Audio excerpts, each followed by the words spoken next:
founded our company 16 years ago. I went to agriculture, tech, real estate is our major brand. And we're on our way to build 25,000 green and smart home across the globe by the year 2035. So we're in Dubai, we're in UK, we're in Nigeria, we're over 20 estates in Nigeria. For now in Nigeria, we focused more on land banking, helping people to buy land and then watch the value of the land grow. And then our model of housing is green and smart.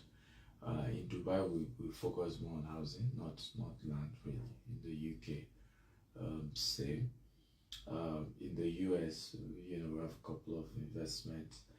Valdosta, we have 20 units of 3-bedroom we're selling at the moment. Alabama, we have a couple of units we're selling. Then in Katy, in Texas, we are working on over 400,000 units, all powered by solar and wind energy. So on the 40-acre property, we've done a few, events around that. So it's going to be a $150 million project. We're getting institutional funders to release 105 million, and then we're raising 45 million of that. So we've currently, different people investing 100,000 here, 200,000 there, and for me, honestly, the project is humbling. We're still far from the money we're raising, but the response I got, of course, there are naysayers, but it's a proof that the movement is real. Because when you see, particularly the ones who are able to invest big time money, because what I noticed that the people who ask too much questions really don't have the money. So the ones who have the money, what I noticed, they just invest immediately, no much question. But it's been humbling, I've asked myself the way people have just trusted the whole idea and just, investing. It speaks volume to the fact that the conversation is right. People are realizing that, hey, you have to start taking a risk. Because my argument is, and I shared in a lot of my books, that becoming a wealthy person or becoming a billionaire or multi-millionaire is always a function of risk. Money is a reward for risk taking, right? And the way we have been wired, we've been wired as Africans, wired and programmed to be consumers and not producers. And why are we not producers? Because it takes risk to produce. First of all, what will I produce? Second of all, what if I produce and nobody's buying? What if I lose all my money? So we've been wired to be the ones buying the jewelries, the expensive cars, the designer clothes. You will literally see a black rapper claim, and I've heard this nonsense, where black artists will not perform because they missed their chain or they forgot their chain somewhere. Can you believe that? So it means that your sense of value, your belief in yourself is a function of the chain you're putting on the wristwatch. And if you don't have it, it's like something's wrong with you. It's like you're not complete. But that's how we've been programmed into that. By the way, it's a programming. It's not just that we woke up that way. We've been programmed to believe that you're not worth anything except when you have something to show on the outside. Right? And it's a wrong program. And these are things we need to begin to, change. And even with our kids, we don't want them to take risk. We don't want them to, be careful, you fall. Don't go out alone. Don't do this. So, and all these things have structured, we've become timid people. We're always scared of taking risk. Each time I watched over an hour interview of Elon Musk. And it's the real facts about, you may hate a lot of these white guys, but what I've noticed with them, particularly if you want to pick Elon Musk, you want to pick Grant Cardone as well. You don't pick a Donald Trump. Is that they have brutal audacity. They're confident. They are, and they're not caged by all this nonsense, African nonsense we've put in our head, right? To prove that you're a good person is because you're always bowing your head, right? To prove that you're a good person is you're timid. They prove that you're a good person because you can't say the truth to people. You rather gossip about them in their bag than tell them how you feel in their presence. These are all the nonsense we've figured out a way to convince ourselves about. And my argument is that needs to stop. We cannot grow with this mindset. We have to put confidence in our people. We have to let people know they can be who they want to be. We have to change the mindset. We have to force our people to start reading. We have to also start telling our stories, because some people are successful but just don't want to tell a story of how did you get to where you are. Right? These are things white people always do. It's always, even Elon Musk, that will tell you he doesn't have time to write books. He's gotten an autobiographer that have done like 3 books on him now, that he gave them the content and the permission to write those things about him, and he vetted to be sure what they were saying about him was accurate.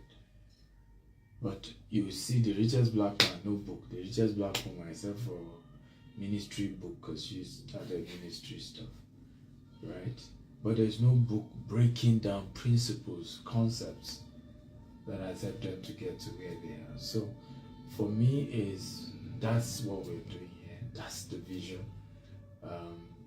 Whether you invest with our company or not, the goal is Africa needs to rise. The goal is we need to change the narrative.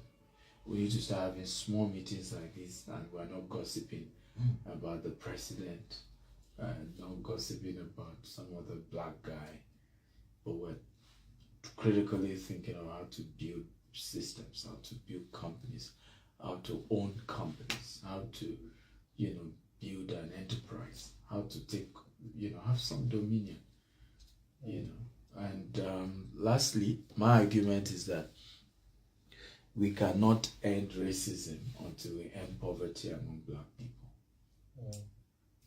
Right? We cannot. You can, hate racism from now to tomorrow, but if black people continue to be at the lower lower level of the food chain, right, then we are not going to rise.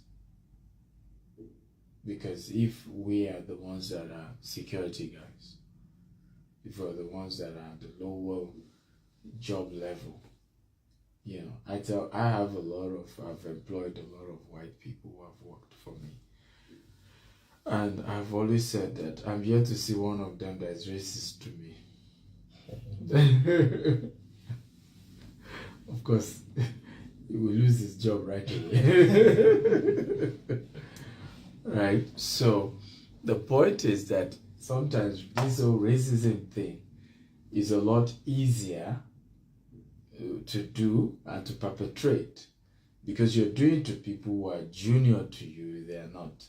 And the perception is always that they are always the one at the lower level. And it's a mental thing. And that's one of the reasons why I love the Wakanda, was the name, Black Panther movie.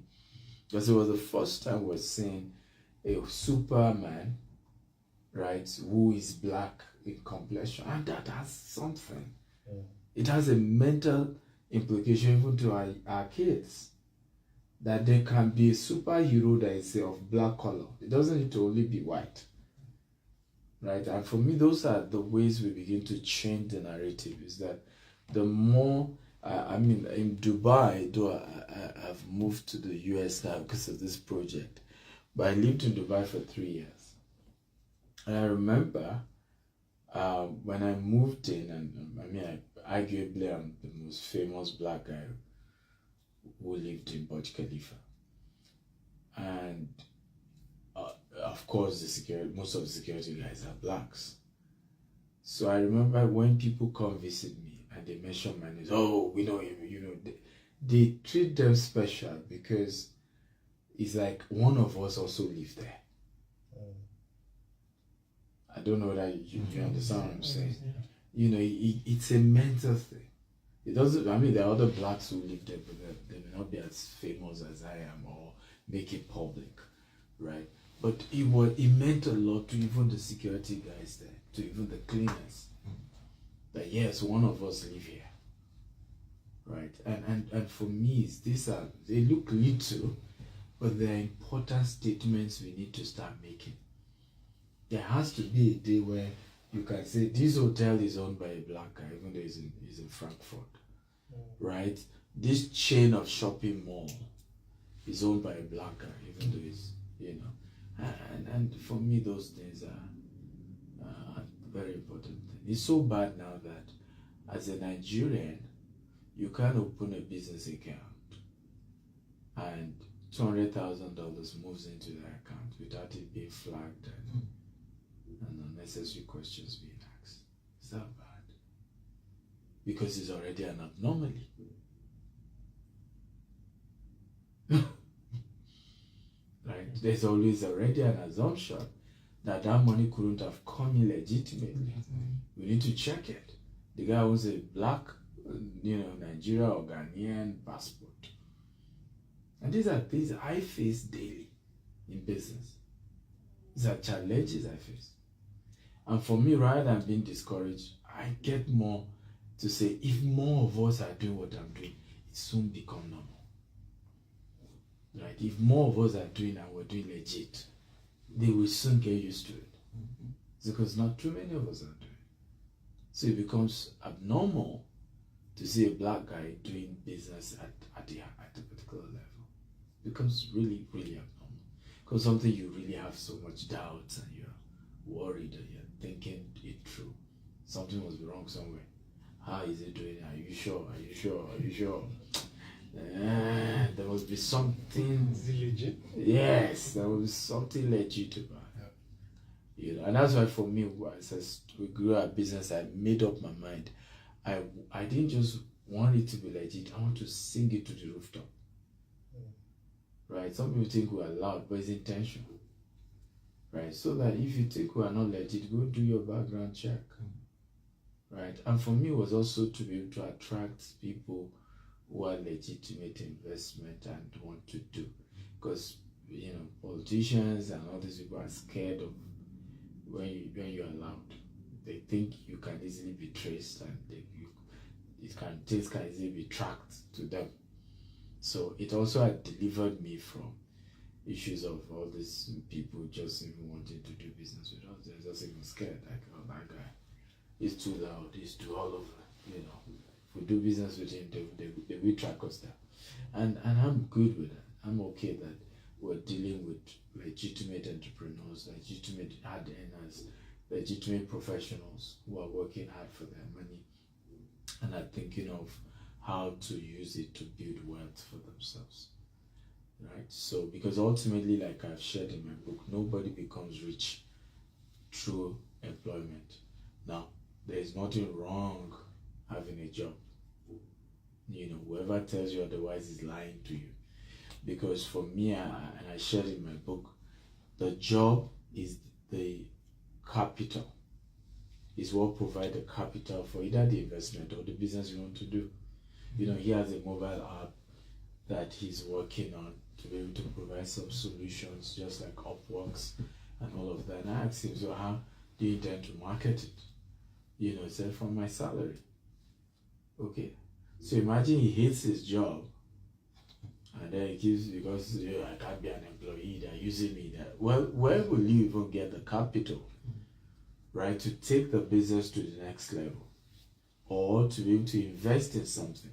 So for me, I think that your job is the seed capital, provides the seed capital for either the investment or the businesses that would then give you financial freedom. What I think is wrong is when you are eating all the money, when you are not realizing the fact that there is no way you can be financially free relying just on the job.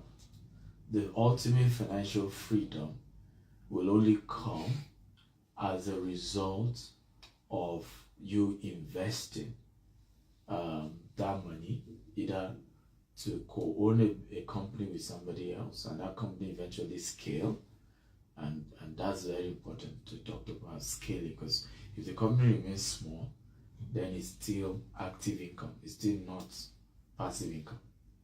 Your company is only a source of passive income, and the wealth is all, financial freedom only comes through what we call passive income, right? What does passive income mean? Can anybody try? I could say just a layman's example. Yeah. Like creating a small business or any business where you sleep on your bed, but you still make money. Absolutely. I mean, the idea, you got the idea right. So passive income just means money that comes without you doing extra work, right? Aside the initial time you put in your money. So let's say you're investing into buying Tesla shares.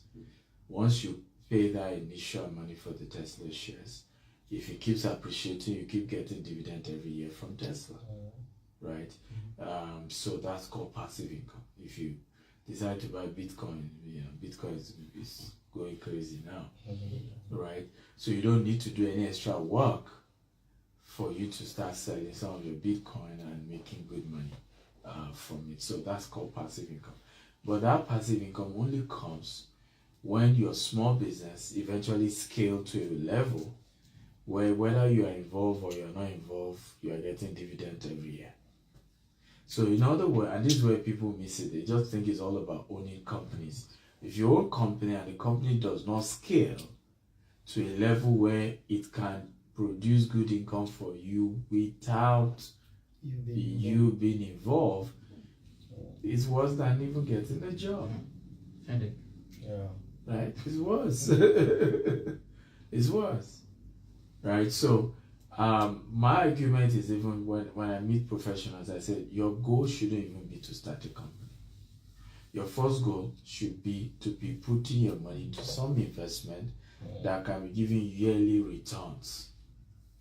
After your investment is now giving you more than your salary, that's when you should not be thinking of business.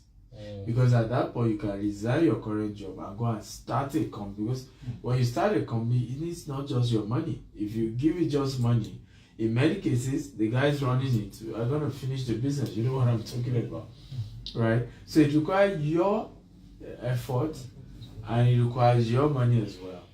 So you're better off after you build enough passive income from investment you've been doing, right? Every year they're giving you, X number of returns. Then you can resign, because you now know that you can be collecting salary from the passive income. What the passive income is bringing can sustain you and your family while you try to do this entrepreneurship thing that is, trust me, it's not easy. Some of the most difficult thing to do.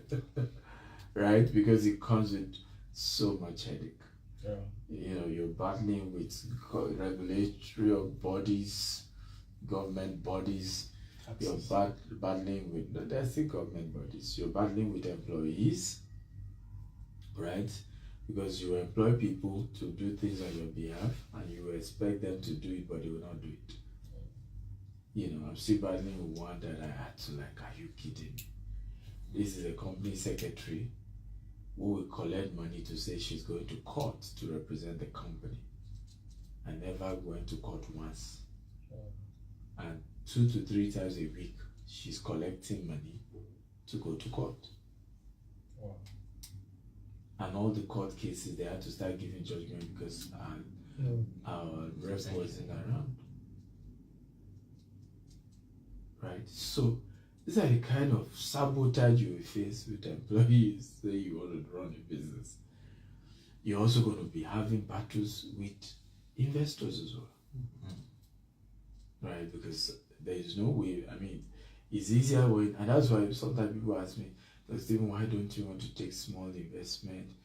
Some of us have $5,000, some of us have $10,000. We say, look, the most headache I've ever got in my life are from small investors. Because they don't trust anybody. All their life saving has been given to you. right? They even, if possible, want to control your life. Where are you going? Why are you always traveling? It's our money we are using to travel. Meanwhile, that money cannot even buy one business class, right? So I'd rather deal with someone who just do $1 million at once, $10 million at once, than the smaller, because the more smaller money you take, in business, the more crises you also face. Right? Because there is no guarantee that out of 2,000 people, one of them will not wake up on the wrong side of the bed and just say, well, this guy is the one I want to come after. There's no guarantee because you have that large volume. Right? You have that large volume of people. That large volume. And many of them will not even go the normal route. I've seen people who had, because sometimes people buy land from us and they want refund. And I've realized that the people who get their refund the fastest were those who just went the normal route. They got a lawyer, they went to the Ministry of Justice, and usually they will do a meeting of alternative dispute, right? To say, okay, both parties, how do we resolve? We don't need to go to court. They are usually the ones that spend less money and get whatever they want on time. But guess what? Most people will not even do that because in their mind, You just have to. I cannot get that justice. So they will write a petition that you threaten their life. I'm not kidding. These are what we battle with in our Nigerian business. That you breach peace. Because transaction is civil, right? And so typically the civil route is you go alternative dispute resolution and all of that. But now they have introduced criminal. And what do I notice? For them, first of all, to have turned the case to criminal, the police and the lawyer will have charged a huge amount. Now, to prove that there was any criminal, because remember in the first thing there was nothing criminal, now become difficult to prove in court. And at the end of the day, you just ask them, but why did you do it? Say that's what they told us. Right? But that's also what poverty does, right? Because poverty tells you that, it's difficult to get money. Everybody's all out to cheat you. Everybody's trying to play a game. Nobody could have made it legit. So naturally, mentally, you are already defensive. You're already, you're already mentally prepared for that. Meanwhile, in reality, things are not always that difficult. Right? They're not always that difficult at all. And yes, it's a risk you're taking anytime you're investing. But ultimately, when you look back after a few years, you're better off investing than not investing at all. I look back at when we started buying land commercially 9 years ago. I lost over 120 million at some point. If I remember saying to myself, if I quit now, then I'm a loser, because all the lessons I've learned in losing all that money is all gone. But if I re-strategize and look at the lessons and then, recalibrate, then maybe I'll recover.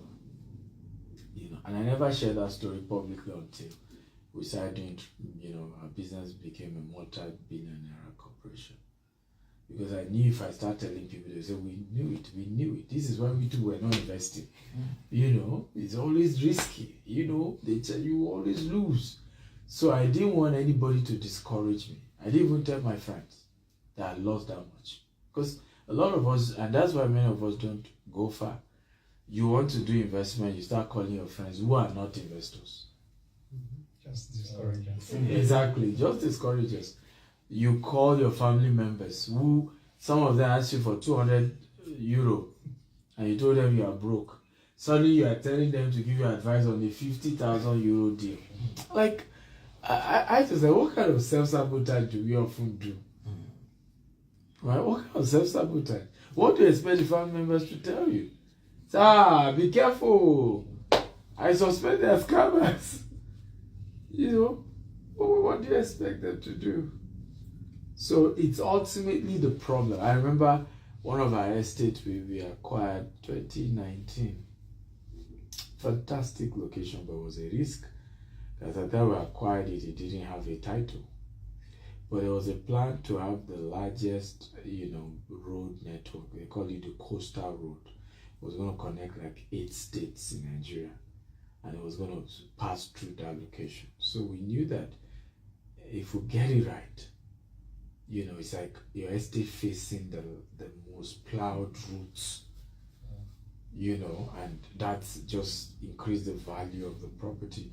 And it wasn't before you get to Dangote refinery, the free trade zone, the seaport.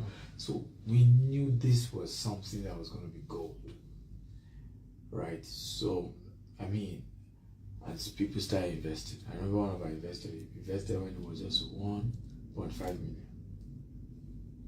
right?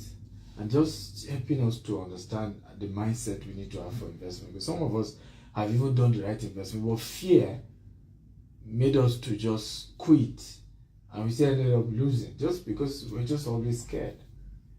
So this gentleman had bought maybe 4 plots or something, and then they told him, well, you need to now pay for documents and you need to pay for development. We're doing fence, and all of that. At some point, it just started. He even took them to court, and the company to court. Incidentally, few months later, after he had taken us to court, the road's construction started. The value today is now 45 million. What he paid 1.5. Wow. Now he wants to settle out of court. So I told her, I said, no, just refund him. Why not even sell it again? Because it favors us to return to you your 1.5 million and get another investor to pay us 45 million for each plot. Wow. But I've seen this kind of madness with people, because even when they told me that he took us to court, I was like, who does that? This is a good land. Like, whatever you needed to pay for documentation is not even near the new value of this property. It's not even near. Just do your thing and move on. So my point is that oftentimes, even when we then do investment, we always end up finding a way to sabotage it. Sometimes because our lawyer advised us, and my argument is that the lawyer advising you, how many investment property does he have aside the house he built that he lives in? And we never think it through. That the lawyer that is guiding your investment in buying a land or buying a house, you know what I'm talking about? How many of such investment has he done for himself? Because ultimately you can't give what you don't have. And you know why he has not done such for himself? He's always scared. So when you say my lawyer said, what were you expecting your lawyer to say in the first place? He's never done such. Somebody wants to invest maybe in our Katie project now, and then you call your lawyer. Oh, I want to invest $500,000. First of all, he's never seen such a money. Right? He's never seen such a money. Let's be honest. Then, so what do you expect him to tell you? Be careful. I'm not sure. Do you know this guy? How long have you known this guy? It's just going to ask you a whole lot of questions. I remember somebody wanted to invest in a Katie project, and they went to the bank, and then his account officer said, how much returns are they going to give you? Okay, don't worry, the bank will give you. Don't deal with them. We, the bank, will give you that return. Just keep your... Now, if you knew you could have given him that kind of interest, all this while he's kept his money with you people. Why were you not giving him all this while? Okay? So it tells you that today, all the properties I've ever bought, including the one my lawyer recommended and said, I know this guy, he wants to sell this, will you buy? Every one my lawyers have always said, let's be careful. They will never give you an affirmative to say, okay, I've done due diligence, go ahead. They always say, well, subject to your discretion. They will always, and I think it's the thing they taught them in law. Don't box you yourself. know, eh? Don't box yourself. Exactly. So they're just so for potential disclaimer in future. But my point is, you then need to know what you want, and not be thinking your lawyer will be the one. Because this is how a lot of people have even lost all their money to lawyers. By the way, a lot of Africans died leaving all they had to lawyers in the name of I trust my lawyer. And if you know a lot of nonsense some lawyers are not to do just because you put all your life in their hands. So my argument is read about investment. Buy books like this. Understand it for yourself. I'm not asking you not to get a lawyer, but at least you can then make and say, yes, thank you for the advice, but let's go ahead. Even this KT project, my lawyer raised more than, even when to buy the land, he raised more than 20 objections. You know, the seller, edited maybe like 8. The remaining 12, I had to say, let's still go ahead. It's a risk anyway. And I'm aware of the risk. But my point is that not everybody is exposed enough to be able to make such.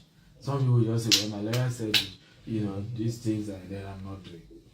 Okay, so I'm going to stop there. I hope at least a few things were passed across, and I hope it's helpful. So I'm willing to take questions. I'm willing to take contributions as well. Welcome those of you joining us on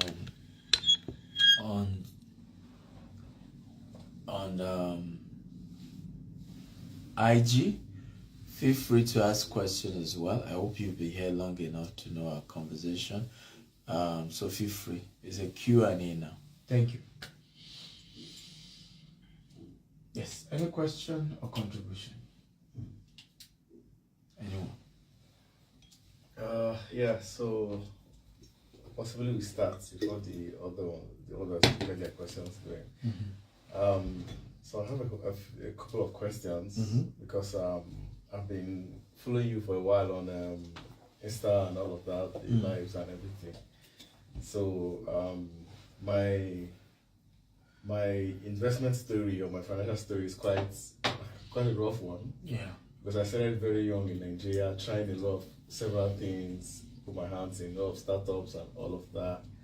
And somehow, at the end of the day, I made a lot of mistakes doing that. And I'm not finding myself saying, okay, I'm doing this right. And then at the end of the day, okay, somehow the opportunity to come abroad came and I came in. So I just want to ask a couple of questions based on that. So how did your story, how did your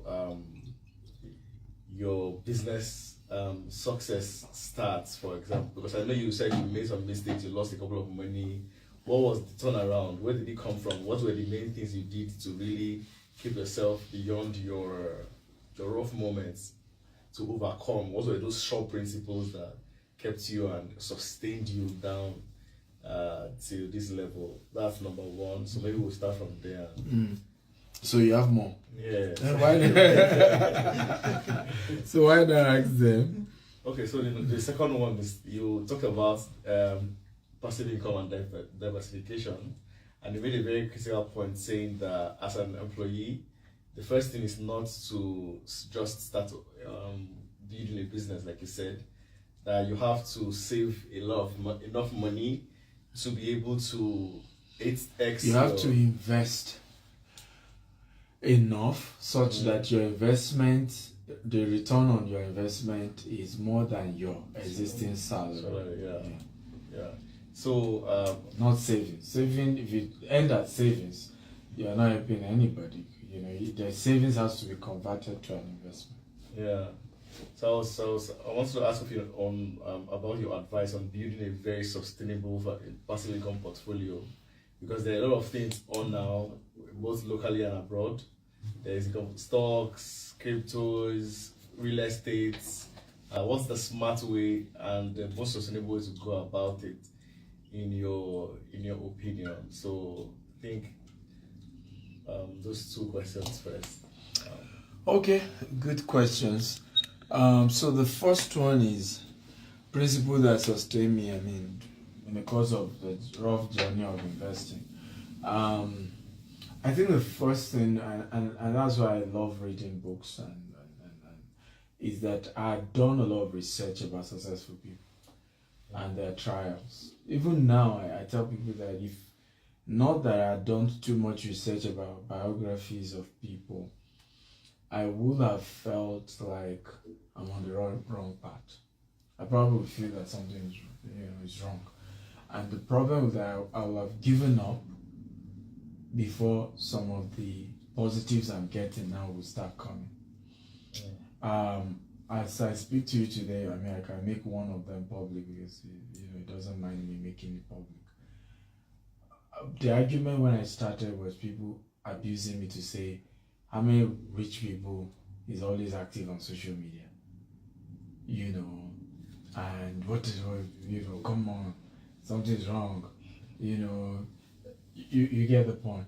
Today now, I have so many wealthy people say, oh boy, I'm impressed with, first of all, your courage to have been on this social media thing. Because we're scared. These people will just hit us, they just talk anyhow. So before you know it, a lot of powerful people, even way richer than I am, and I'll say, help me manage my social media. Right. Today, my team manage Dr. Cosmo's social media. There are others I won't mention their name. Meanwhile, as at the time I started, like I said, it looked like something was wrong. Like, why others are not doing. So, and the others they are comparing me with, including Dr. Cosmo, who eventually has said, this thing, okay, it, help me manage it. Right? So, but reading biographies helped me to understand that, look, these things are never easy. All these guys, John D. Rockefeller, Henry Ford, I had to study all of them. And it was tough. In fact, at some point, John D. Rockefeller was about going to jail. It was the wife that apparently had been saving some money without his consent who had to bring out some of those money to bail him out in a critical season. Right? So if you don't know that, you would think something's wrong with you. So what I'm trying to say is that some of what has happened to you might not have been totally because you were doing something wrong. Right? It could have been just part of the normal process. So yesterday when I was doing my show, remember I mentioned how most people don't know I failed in almost 20 businesses. Right? Yeah. It's the one you then succeed in that the whole world starts saying, he's a genius. And they forget the words you failed at. But imagine you give up after trying 2 businesses and you say, I'll not do. So number one, studying biographies of those who have gone ahead saved me, because I then realized it's because when you study the biography, you see the dirty parts that you don't normally see when you just see JP Morgan. He's the inventor of this. Now, they didn't tell you the struggles of JP Morgan. They didn't tell you that the president even came after him. They didn't tell you that same success that he had was the reason why the government of the day hated him, because this guy was one-man central bank and was the one bailing out, the nation when they go into recession. So at some point, I don't know who was the president that fought World War II. What's his name? That fought World War II. American president. Vincent Howard. No, I don't think he's not. World War II. I think he was on wheelchair for a good part. Right, those of you on IG, if you know the president of America during World War II, kindly type his name. But he was the one that got more pissed off with this guy. In fact, he was the one that now eventually set up the Federal Treasury. Because there was a particular recession, I think, whether in this rail sector, and he still had to, like you hated this guy, everyone knew you hated him, but you still had to go to him, invite him, and the nation literally was about to go into recession, except this guy bailed you out in a matter of days, which he did. But after that one, the president said, no, one man can't be this powerful. Now set up the so-called CBN, the called Federal Reserve in America, where there's now an institution whose job is to do that. but you people understand. So when you read something like that, you now understand. So history only remembers, but these people went through. So when you are going through yours, don't be too like, oh, maybe something's wrong with me. The path to success has failure boulevard, and you have to pass through failure boulevard before you get to the street called success. It's just the way life works, right? So the second thing I do is reading books. Yes, Franklin D. Roosevelt. Yeah, thank you, Juatos, Franklin D. Roosevelt. The second thing I did is reading books and attending seminars like you have done now. So I'm always buying books of mentors and going for their seminars. I'm on my way to the US, for example. I'm going for Grant Cardone's event, and I'm paying $30,000 for 3 days.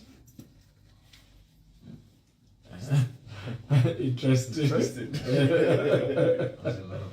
That's a lot of money, yeah. So today, when people complain my books are expensive or my coaching is expensive, I just laugh. I say, well, but you should ask the ones I'm paying for, because I'm not like your motivational speaker. I'm doing what I'm asking you to do. I'm just that guy who is just willing to share what he's currently doing. Most people don't want to do that. Even if they will share, maybe in their dying days when they're now 80, I say, my son, take this, right? But in my case, I'm willing to the sky is big enough for all of us. If you know what I know, if I tell people, I say, what I do is subsidize knowledge. That's really what I do. Because it's a case of when you attend my real estate class, a good portion of what I'm teaching is my Harvard class, where I pay $15,000 for. Now you are paying me less than $1,000 to hear the same thing. That's subsidized knowledge. And you're not just hearing my Harvard note, you're also hearing how I have been able to localize it, and how in practical, not just theory now. So you're getting all of that at a more subsidized level. Right? Now I'm going for a training, $30,000. I will still share what I learned from that with people. Okay, so and I can assure you I won't charge $30,000. Even if I decide to charge $30,000, a lot of those who follow me now cannot even afford it. Right? But that's another way I do it. I go for seminars, I pay for books, I sign up for coaching sessions, so that I ask customized questions. Many of those that mentor me are not accessible like this. Even the ones who won't charge you money, you have to serve them. I just mentioned the customers, those are part of how I serve you, to be able to have proximity, to be able to ask questions. So it's either you serve or you pay. But don't expect anybody to mentor you for free. Not everybody will do what I'm doing. You come to Frankfurt, you need to rest. I came in yesterday morning, I'm leaving tomorrow. And then you still want to, few people can come to your hotel room. Let's just have conversation. Not everybody wants to do it. A lot of people even keeps asking me, why do you do it? I say, well, I just have a strong body, to share. Because I just feel the knowledge gap between the extremely successful and the younger generation is too wide. And it's difficult. I get some of them is even security risk to be as open. Some are just scared as well. And if I don't, many of them are beginning to say, okay, well, Stephen, if you manage it, then maybe I will try it, right? If you will do it, because maybe you have figured the way out. But these people too are scared. They are way big, and they just don't trust that these people will come and not want to extort them. And they don't even mind teaching it for free, but they're just not sure. So somebody has to do it. The second question you asked is sustainable investments, right? Passive income portfolio. So what I always say is divide your investment into 3. Okay. High risk, mid risk, and low risk. That's the best way to diversify. Now, it may even be the same industry, right? But let some of, even in that industry, let some of that investment be low risk, let some of that investment be mid risk, and let some of that investment be high risk. So I'll give you an example. So how do you do that in real estate? Okay, insurance, low risk. So, for example, all our US investment now all have insurance. Of course, you have no choice. In America, it's compulsory. But there are also types of insurance we're beginning to work. We'll be setting up very soon. That yes, what it will be bringing is so low, but it also positions us for certain things. Even though it's still a real estate insurance of some sort. But any type of insurance is a form of low risk, and you should do it. Right? So the returns may be less than 5%, maybe 5%, but do it. Particularly if it also has a component on health. Right? So I have some insurance that, for example, they're only going to be giving me, 4 or 5% a year. But it has a component that, God forbid, I have a medical emergency. They are going to release minimum $250,000. You see the point now. So if I don't do it because you are feeling but 4 or 5% is too low, but hey, may we not have cancer. I mean, you've seen a lot of people who are wealthy and then it just finish. Some couldn't even survive because they didn't even have bulk money to come out of it. So there are certain types of stuff that are just okay. It might be low, but also there are bits other benefits like if any health emergency occur. So I recommend insurance. Then the second category is mid-risk. So mid-risk investment, you have a couple of mid-risk investments where what you are investing in does not require any work from you and is backed up by real asset. Okay? And that's what our KT project is all about. So the KT project is us building house. Now those investing, is backed by landed property. The land has insurance. When we start housing construction later in the year, we'll do a groundbreaking to start building the house towards the end of the year. All the construction is also backed by insurance. Do you see the point now? So yes, every business is a risk, but it's really, really difficult to say you will lose all your money in such an investment. The only problem is that such investment will not give you what crypto is giving you, will not give you what Forex will give you. But it's another type of investment you put your money. So maybe they are giving you 10%, they are giving you 12%. Now they are not doing 5 or 4, but 10%, 12%, 11%, depending on how much you are investing. But that's good because you're observing the principle of compound interest, which is one of the things you can even do and say, I'm giving you that money for 10 years, be doing your real estate with it, and let me get it back after 10 years. Well, you'll be shocked because of the fact that the money keeps rolling over, is that what you will be able to have cash, liquid, when you're pulling out 10 years later, almost guarantee you're not a millionaire. And it didn't stop that you continued your work. So imagine how in some cases, you probably in 10 years will have 5 to 7 of similar investment. You see where I'm going with? At some point, you can now say, I am resigning from my job. I want to start my business because you've now built that culture of having all these various investments. The problem usually is that all we always do is the high risk investment. That's the third one, right? Because the question you always ask is how much it returns. Oh, we'll give you 12. So, no, we will do 12. My friend, I can't do 12. Somebody promised me Forex. They will give me 40%. I promise you. It wouldn't say per month. Exactly. Some will even tell you 15% per month, 10% per month. Right? And people will rush and put all their money into that. And when they lose it, they now say, I can't trust anybody. But come on, it was your greed. Don't blame anybody. Your greed made you to lose that money. It was your greed. Because anything offering, the higher the returns, the higher the risk they've taken. That's all. Even the Forex thing.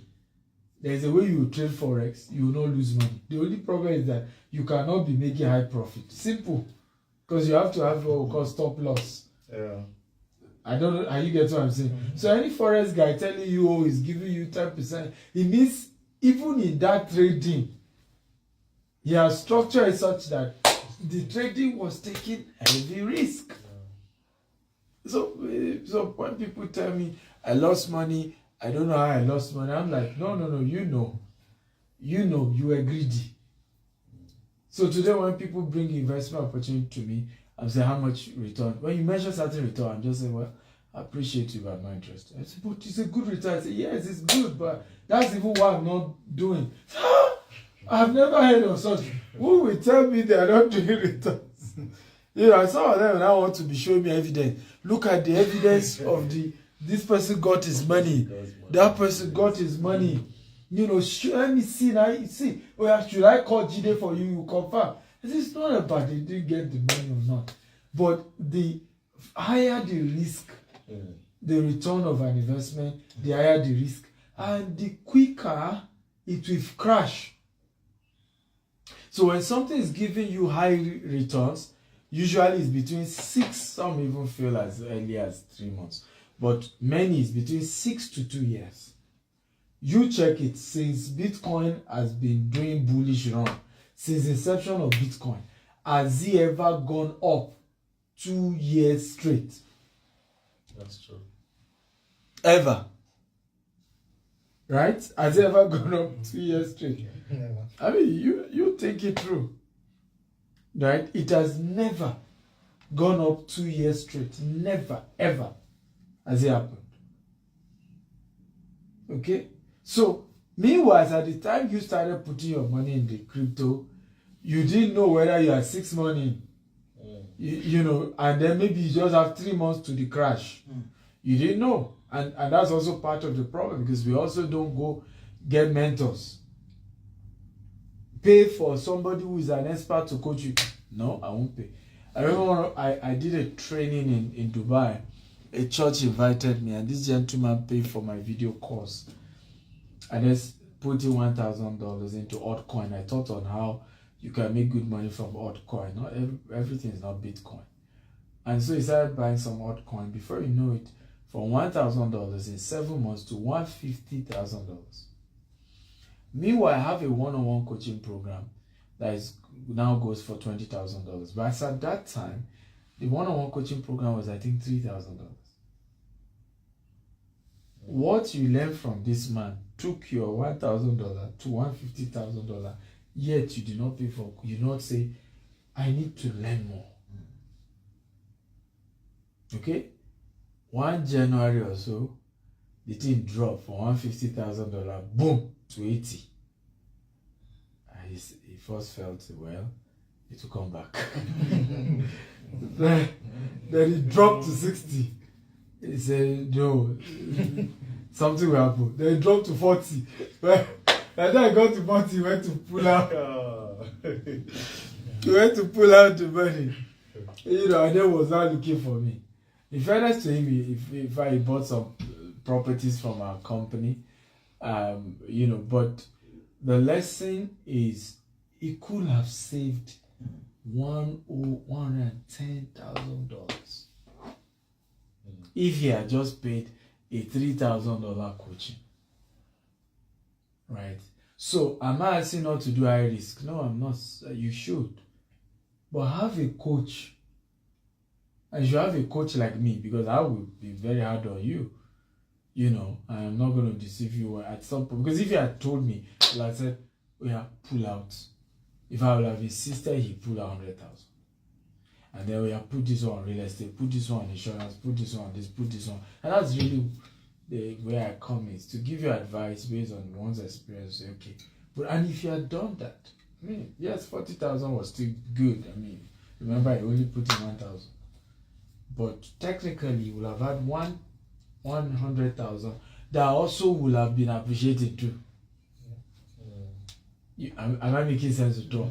And by the time the thing now start crashing, he probably will have still pull out another 20 to 30,000 dollars, because once he notices one or two and tells me, I say, look, at this point, let's even, at least for now, when the market, because you can predict these things once you experience enough.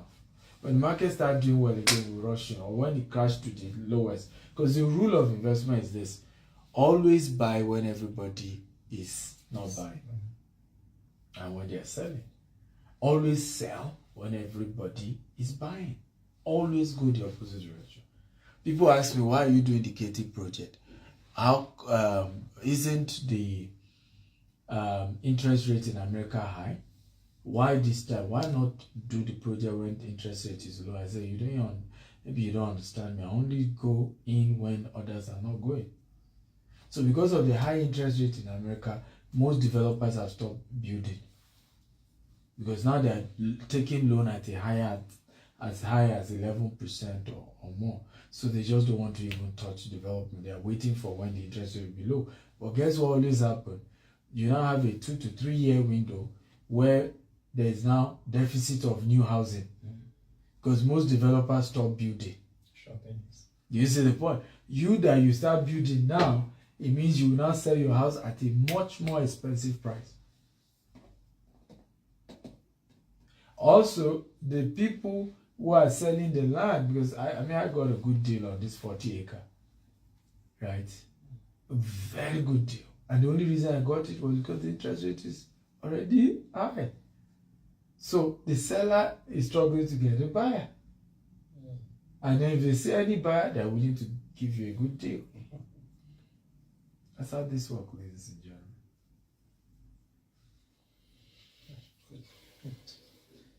I would also like to ask a question. Please go ahead. All right. So, all right. In regards to me, over the past couple of years, I discovered real estate was something worth investing in, and my initial goal, I decided to start like some sort of developer, maybe building houses for shoplet homes, something of that sort. And I've been in it for a couple of years and looking at bigger projects, looking to introduce bigger projects in Cameroon, similar to what is happening in Nigeria, like building of estates and gated communities and all of that. Again, as we know, in the African economy, there are a lot of hurdles along the way.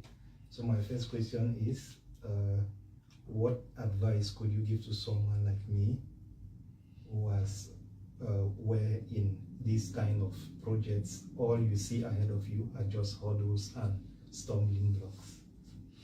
Well, the answer is what I mentioned earlier, which is mentorship. In Cameroon, I have about 3 or 4 mentees who are developers or real estate investors. And easy, I will just link you up to them. In fact, I do CEO retreat, and every episode I'm always having somebody from Cameroon come for the retreat. The next one is even in Ghana. So I have a lot of mentees that have overcome your hurdle, and as they got to learn from me. And so it's easy to, one, be able to mentor you on how to do that. Secondly, also link you up with people like that who are also on ground who can help you. And just a follow-up question to that, please. You at the beginning you mentioned that Africa per se is the future, and young Africans who are actually here in Europe, most of the times we have this conflict or this confusion on whether investing in Europe or investing in Africa. Now, what would you advise for a young African who knows actually that Africa is a potential continent? Is it worth it to invest in Africa or to put your investment in Europe? Good question. So somebody on Instagram also asked that question about whether it's too much risk investing in Nigeria, and so and that's that. So to answer the two of you, my answer is that the higher the risk, the higher the returns. The only rule is don't do it alone, particularly if you are not based there. Right? So the mistake a lot of us do is like you're not on ground and then you're doing it alone.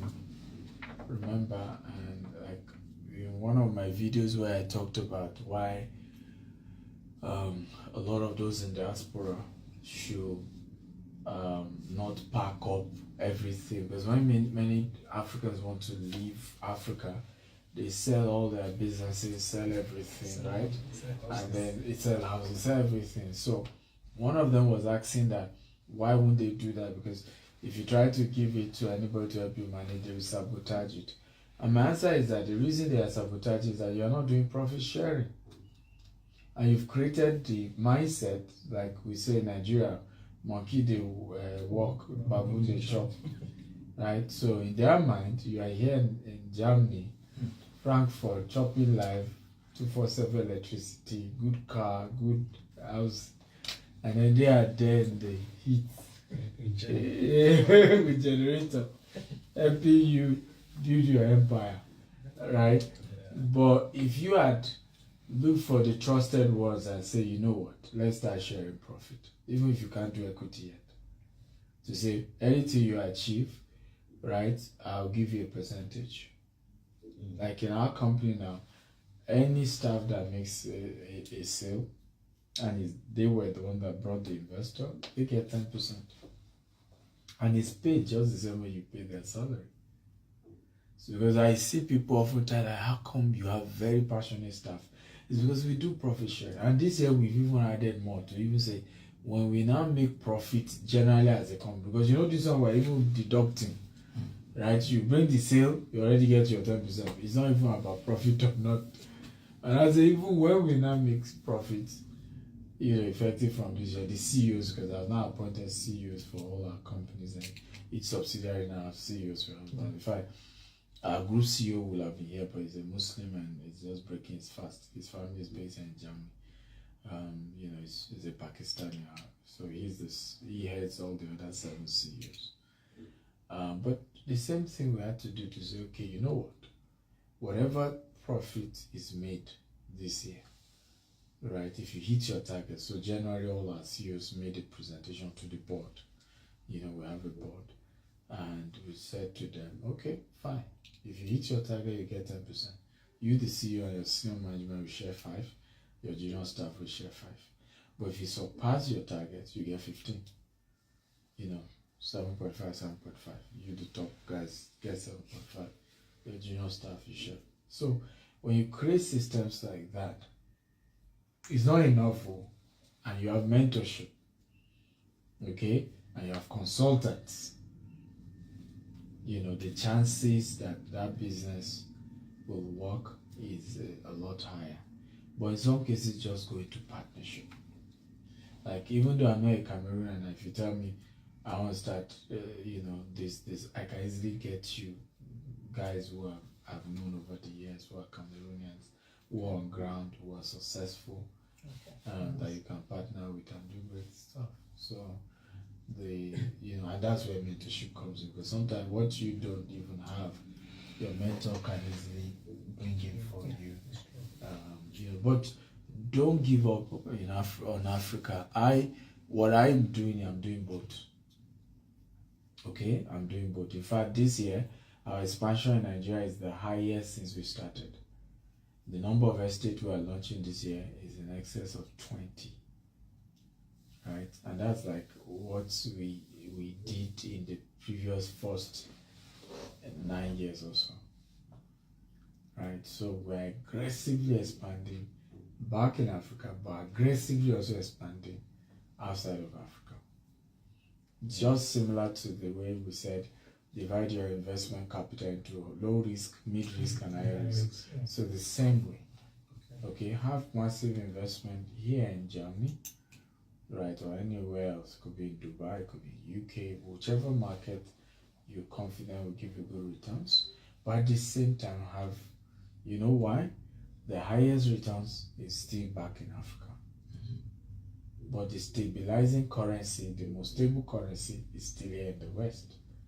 So if you merge the two together, in fact, what will happen at some point is that you'll be able to get liquidity, which is what we actually have in mind.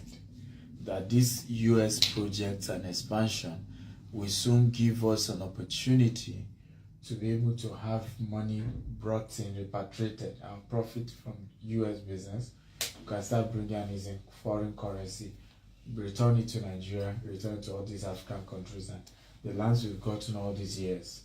You can now start putting polo club, put golf course, put malls, put schools. You see the point now? So I tell a lot of those I've been talking to invest, and you all are welcome to invest as well.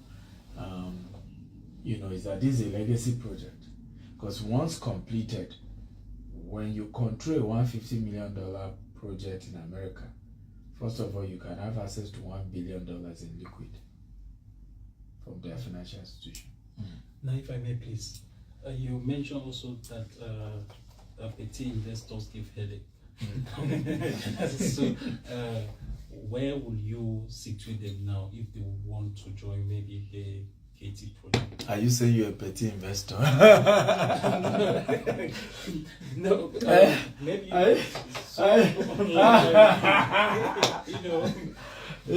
you sounding like you want to say, where will you put us?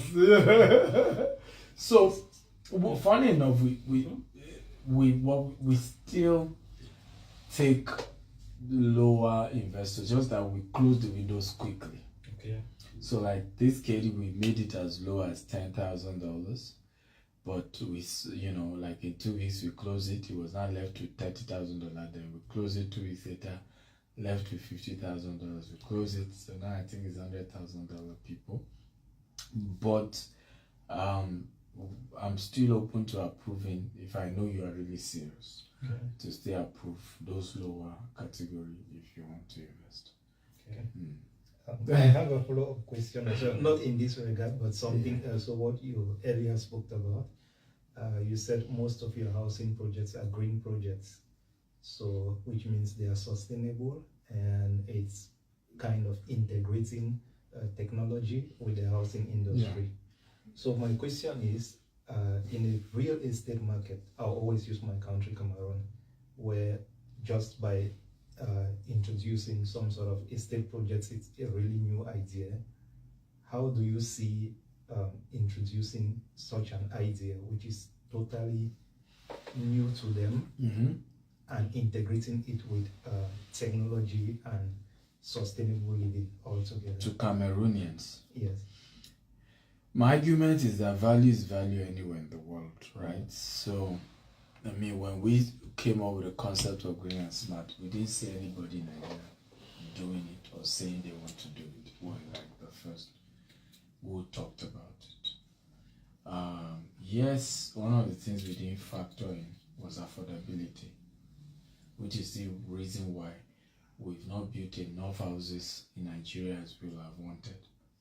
Because now people feel the houses are too expensive, but they will be expensive because we're importing solar, we're importing all these, tools to automate the houses, we're importing everything, right? So my advice would be, if you want to go that route, then think high-end. The land must be bought where the most richest people live, because for me, in hindsight now, if I were to have thought of it, that I would have focused on the green and smart, just go luxury, only buy land in Banana Island. But remember, when I started, I didn't have money for Banana Island, right? So it was more of us buying, 100 acre, 50 acre, 200 acre in places that are not yet Banana Island. We are the ones that now want to turn it to Banana Island, right? So it then means a lot of some feeling, a lot of work, a lot of time for projects like that to mature. You're looking at 20 years, 30 years. So if you're willing to be patient for that long, yes. But if not, just get smaller land space, 1 acre, 2 plots, build, high, maybe 5-story, 10-story, and just do, and make sure it's an environment where the rich lives. Else you build a thing, even if you source for money as well, then people can't even afford it, and that becomes a problem. So thank you very much. You're Steven. welcome. And I really appreciate your opportunity to meet you today. You're Really be inspired. welcome. You've given a lot of nuggets on real estate and life in general. I've learned a lot today. You're welcome. But my question would be, in Africa, in Nigeria today, the naira is really battling to have its value back, and a lot of investors and investment coaches are quite on different divide on whether people should save their naira, their hard currency, which is the dollars or euros, whatever, or still keep investing despite the naira being so much devalued. That's one of my questions. Is it safer at this point to store your hard currency or keep investing because the naira is very low now in value? And secondly, my question is, do you really think that the real estate sector in Nigeria is overpriced? Okay. Well, some of these questions are in the book. So, I will be willing to sign for you guys today. For the book. The book is $47. I don't know the conversion in euro. $47 euro is Yeah, about 43. 43 euro. Okay, but I'll allow you to take it for 25 euro each. Okay, and then if you're taking the entire 400 euro instead of 125 euro. Okay, so he will be our accountant for today. Okay, and then I'll sign for you. So a lot of these questions are there just in case I'm not able to answer sufficiently. When you read the book, you see answers there. But the first question, my answer is, it depends on what you're investing in. First of all, remember when you keep money in the bank, it is being devalued. I hope you know that. So your euro, what it could buy 2020 when I came to Frankfurt, you won't buy it now. What you could use 20 euro to buy, even the taxi then, I remember. When I took from the airport to this hotel, it said 50 euro. I'm like, I don't get it. The last time I was here, and it was the same location. I paid 20 euro. So your money being at the bank, that's why some people call it, we call it savings account, they call it shaving account. They're shaving your head, right? So the money is being devalued. And the devaluation is not just a Nigerian thing. Devaluation is occurring, even with US dollars. So it's not a Nigerian issue alone. So number one, putting money in the bank is not wisdom. Storing it, as you guys call it, is not gold now. So if you really want to store, then convert it to gold and store the gold. If you really want to store, convert it to land, and that's my argument, that it depends on what you put it into. Because if you buy, I gave an example, the guy who bought 1.5 million, that land, right? This was 2020, he bought the land. Okay, 1.5 million. Okay, now the same land is going for 45 million. So are you telling me the devaluation, calculate the devaluation now? The guy is still in profit. Are you getting on? The point is just, where are you buying the land? Who is mentoring you? What's the guarantee that what you're putting your money into, is going to appreciate in value? And that takes us to the conversation that you are even at an advantage. Because remember, what your your 5,000 euro could buy now in Africa. Am I making sense at all now? You needed 8,000 euro to buy some years ago. Sure. But because the African money keeps getting devalued, what it means is that you can buy more. So what you should have used to buy 1 plot, now you're buying 2 plots, you're buying 3 plots, you're buying 4 plots. Or you're buying a house that is supposed to have cost you 10,000 euros. I'm just giving an example.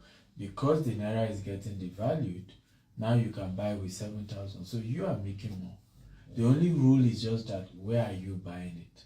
Is it a place that is appreciating in value, or you're going to your village, where properties don't appreciate in value and you're doing it? So at that point, obviously it's a loss.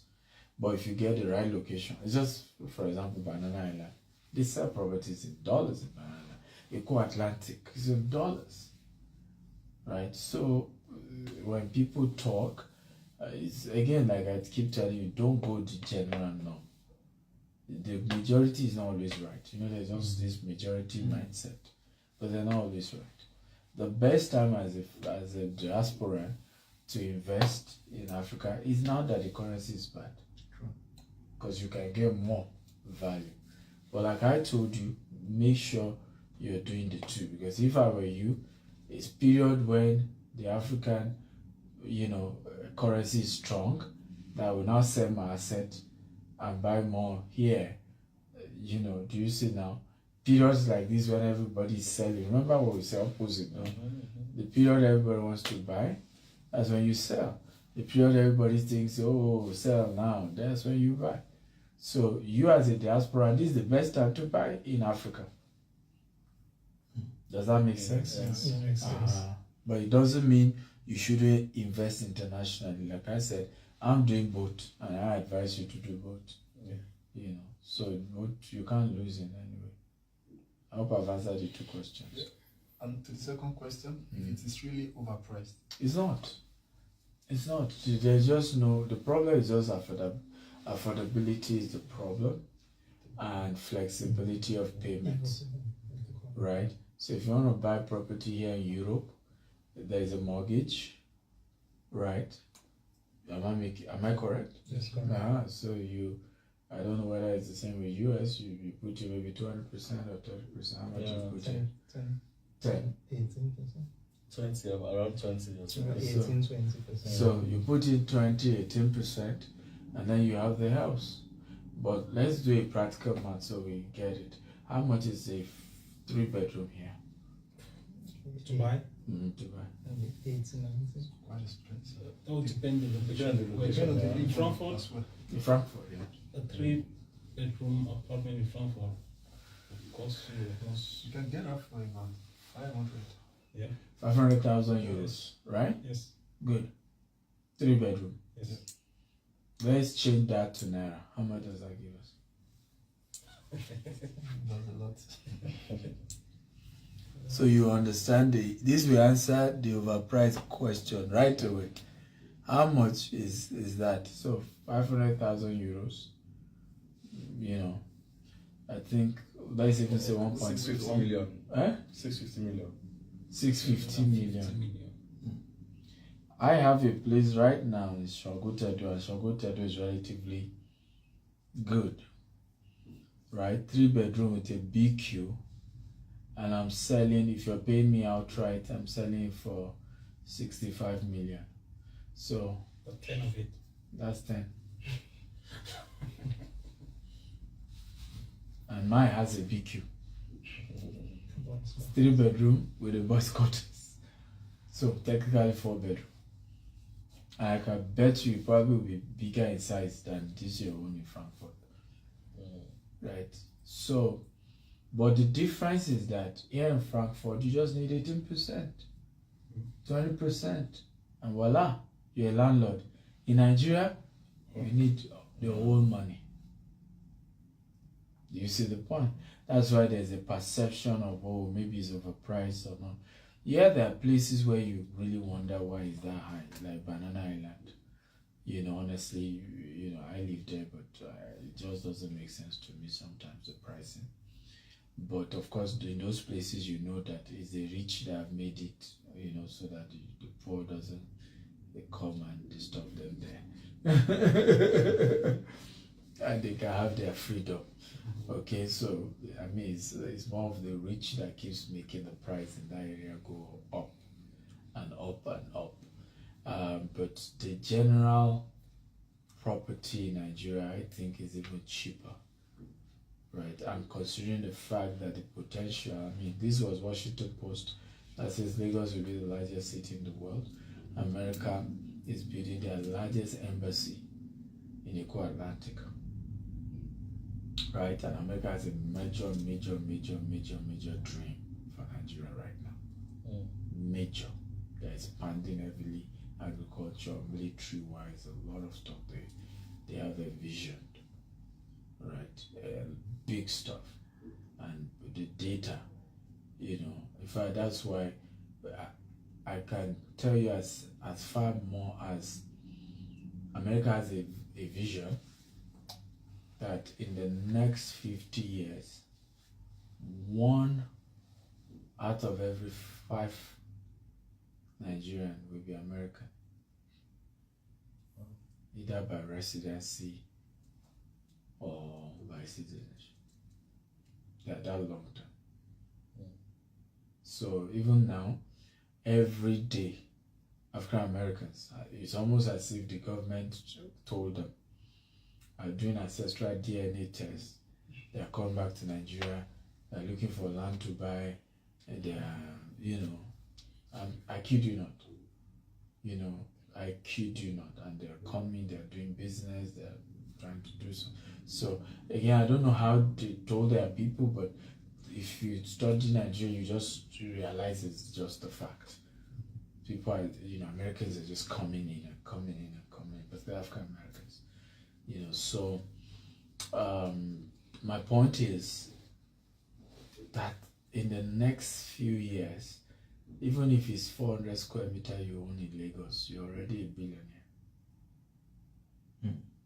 Because of the population growth. Because it's the population growth that makes the value of real estate to go high. That's how real estate goes high. It's just population growth. He was telling me, I don't live in Ireland. Have you? Yeah. It's the island here. Yes. I don't live there. So, but when he told me property prices are going up, I said, so are people moving in? He said, yeah. I said, from where? He said, Ukraine. I said, that's it. Because he was also thinking maybe the property price in Ireland is a bubble. By the way, it's a bubble and it's not a bubble, because if something happened, the war is over, and they all go back to Ukraine, it becomes a bubble because the property price will suddenly just crash. You get my point now? But ultimately, something is pushing it, and in the case of Lagos, that won't happen. Never. Yeah? That won't happen, because naturally there is rural-urban migration, which is a global issue, right? And I'm not sure that is about to end anytime soon. Everybody want to come to Lagos. Everybody's moving to Lagos. Even the so-called African Americans who are discovering their heritage, where are they going when they come to Nigeria? It's Lagos. Yeah. Right? So Lagos has a destiny that I don't think anybody can change. That's why even me, I'm not from Lagos, but my highest volume of investment is in Lagos. Because it's about, you have to think of where you get the highest returns, not where you are from. And that's part of the mistake we make as African. Oh, I'm building my village, I want to help my people in my community. Well, too poor people can't help themselves. Right?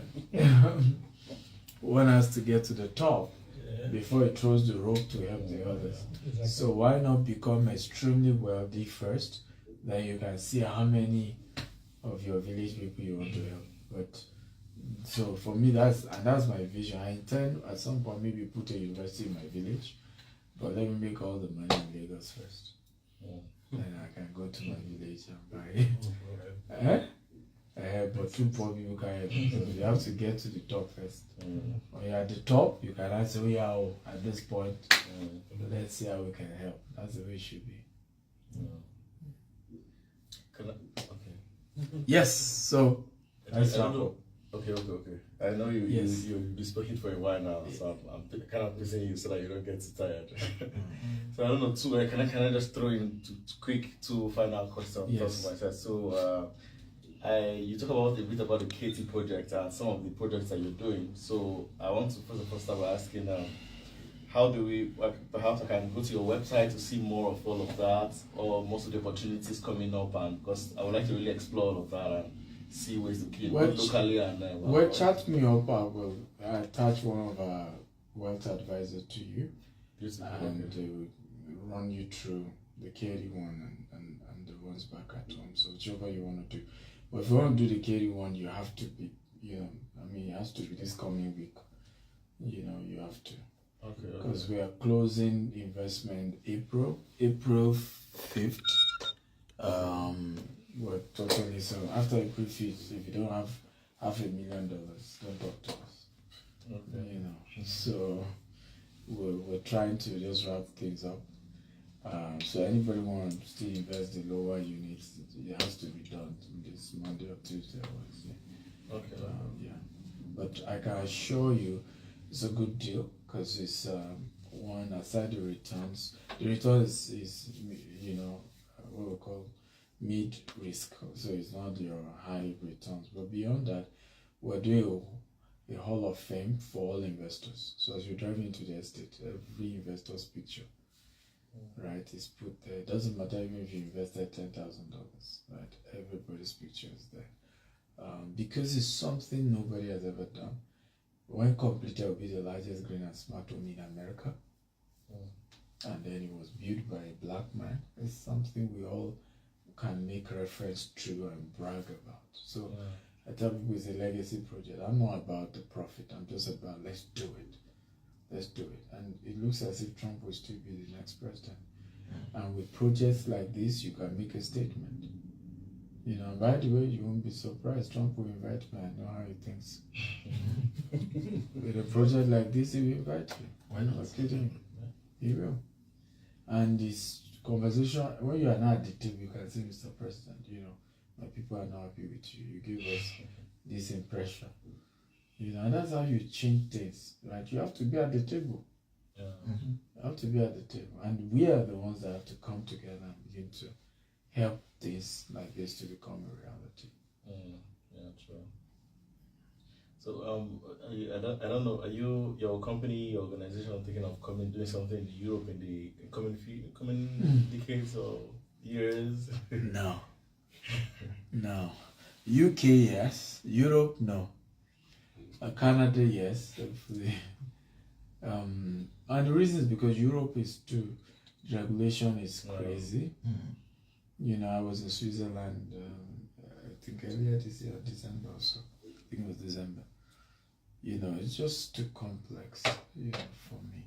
Maybe at some point when we start having some white partners, we can send them. As missionaries to Europe. But I think that, with the way we are still constituted, heavily black, I don't want to touch Europe. Okay. Because Europe will just enjoy fining you. Can just fine you $50 million. Right, over one day. They are very good at that. They are very good at that. Over one thing, and it's very draconian. And then the way they just do their things. So I would rather avoid them for now. Okay. But as an individual investor, why not? That's normal. You should do that. You should, that doesn't touch you. But we are investing like an institution. It's an institutional kind of investment as it were. So it's better you go to countries you can fight. Right? America now, doesn't matter what you say I've done. I get a good lawyer, we fight it. Let's go. It's even why we expanded faster in America than Dubai. Because Dubai is also, the human right is not that strong. Right? If the sheikh is after you, you are dead. Just know you are dead. But in America, you can, call Donald Trump whatever name you want to call him. can call Joe Biden, whatever they want to call him, and there's nothing we do. Yeah. Right? You overdo, you will still go to court. That's what Trump means. That's why his confidence is crazy. And like you can see now, it's most likely the next president, obviously. But he understands, and that's what I love about America, is you can fight. Right? You can fight, and your chances is high as well. Yeah. My last question for tonight would just be, you talked about scaling, and one of the things you talk about in some of your lives is just you can start small, but you grow fast. And so I was thinking about conversations around somebody who wants to build a global brand, grow a company quick. I'm thinking, what is the due to the complexity involved, how does one build that knowledge required to back up that growth? So you have this very good background in terms of financial knowledge, Harvard and the likes.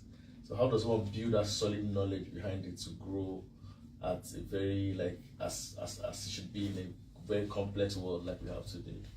Funny enough, I mean, my first degree is in microbiology, and I went to Olabisi Onabanjo University, Ogun State University in Nigeria. So it's when I became successful, I started doing all these courses, outside of Nigeria. So it wasn't even as if, one just had that background. No. Okay. So I think my secret is that I learn like a sponge. I'm just ready to soak all the knowledge and get all the knowledge, and just listen and ask questions like you guys are doing. And the honest truth is that most of this learning will be informal, right? The secret to the Harvard thing is just to understand this history, how it works, the real core debt syndication, how to raise the money now. I didn't learn that from Harvard. You had to check what Grant Cardone is doing, being his mentor, and just, follow that pattern, and knowing that if I get stuck, I can reach out to him. I'm still seeing him this coming week. I can, hey, Uncle G, what's up with this? How do I do this? How do I go around this? So for me, the secret has been building powerful people around me, that if I get stuck, I can go and meet them. They can help out. I can talk to them. And I've always had to do that in many of them. And I'm very proactive. So before I would need someone, I already have it. I intentionally built my relationship with Grant Cardone in case I run into big trouble in America. So I haven't invested over, $200,000 in the relationship, and I'm keeping investing. It's because of that. He's a white male, rather than always feel, all the whites are bad. I mean, some of them know what they're doing, and they have to Grant, they would have loved to come black. Trust me. He just likes to do his thing like a black guy, really. So you have someone like that, he's way ahead of you. I mean, if he's to advise you on lawyers, if you run into trouble, so be proactive. That's my point. The real secret is that proactive relationship. So relationship that we need 10 years, right? I will start cooking you today. And because it wasn't when I needed you, I came to you. When I now need you 10 years from now, I say, this guy that has always been good. We died there. Right? So the person is willing. And I do it even with people like you. That's why I do some of these meetings. Because some of you, 5 years from now, nobody know how big you will be. 10 years from now. And at that point, I need help. I mean, you are just consider it done. When I met you, I couldn't afford to even pay you, but you did this, and it inspired me. I read your book. I mean, today now I go for events, and I'm sometimes embarrassed when people are giving me the envelope, and it's $100, it's $1,000, it's $500, and they're just saying, I learned this, I met you 10 years ago, I met you 3 years ago. There's a guy who just came for my last event. I did a free training in Asaba, and it was one of those annoying training. The capacity was 100-seater, and there were just about 50 people that came, and it was free. I just felt like he wasted money, and I remember him coming. They giving me a note, and when we opened the note, he said he's pledging that he will sow a seed of 50,000. So the question is, who first of all has you to sow? Then now you didn't even have the money. You are just writing to say, I will give. As a pledge. Like, I mean, this is not a church. It was quite funny. Only to meet the guy. If I had forgotten, it was all reminding me. 3 years later, this guy now owns over 10 estates, done over 3 billion naira in transactions. Wow. Now it's true. I was like, wow. This was me angry about the event itself. And looking back, like, even if it was the only one I came for, it was worth it. And I was worth it. So that's the way to build relationship. Don't serve or pay people when you need them. Do it ahead of time. So that when you need them, they will have known you, they will have built trust in you, and it makes it easy for them to go extra mile for you, because they can vouch for you to a level based on a few things you guys have done together. Wow. Interesting. Thank you so much. Right, I hope you got value. All of you joining on IG. If you join late and you are crying, sorry about that. You can watch it. I'm saving the video, so you can go back and watch it. So now I'll just sign the books. For those of you on IG, you're welcome, Judge Miracle. So those of you on IG, you can call this number to buy my books, and it will be shipped to you anywhere you are in the world. Or you can just go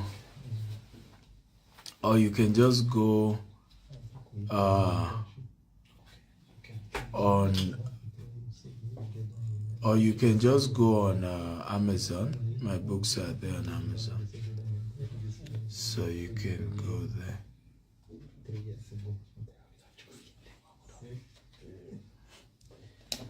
Okay. So once again, nice meeting you, and I'm thank so you. happy. I'm glad I could meet up 3 years ago. I think it should be or thereabout also. In 2022 or so, just after COVID, you had a mentorship in Dubai. Yeah. I think I applied, and it was somehow because of work and other commitments here, I could not make it. And I'm just telling my friend how I could maybe attend that mentorship for the period of time it would have, like over the years. Yeah. But again, it's never too It's late. never too late, right? It's I always say that. I'll be glad to know more and to have you as my mentor. No problem. It's my pleasure. I mean, it starts someday. I mean, the relationship is started today. And I tell people, even the mentorship should start with books, right? Because a lot of time we want to start mentorship, and it should start with books. From books to attending seminars to being able, even for Grant Cardone. I started by following Grant Cardone online. Bought the 10x book, but today now there's a one-on-one relationship. So I think that's the way it should be. Relationship grow over time. You build. But what's more important than my argument is always practice. Don't just make it about being excited. Practice what. Take some steps. Baby steps are powerful. Your little way. Okay, this man taught me something. Let me start here. Yeah, because that's ultimately what we will rejoice over 5 years from now, 10 years from now. I say, I met you at this event. This is what I've been able to do with the knowledge I got from you. And for me, that's what gets me more excited, because each meeting is a sacrifice. And what gives the joy is who people evolve to become ultimately. That's what gives the joy. Now, okay, we took this risk, we gave this time in, and these people have become this big.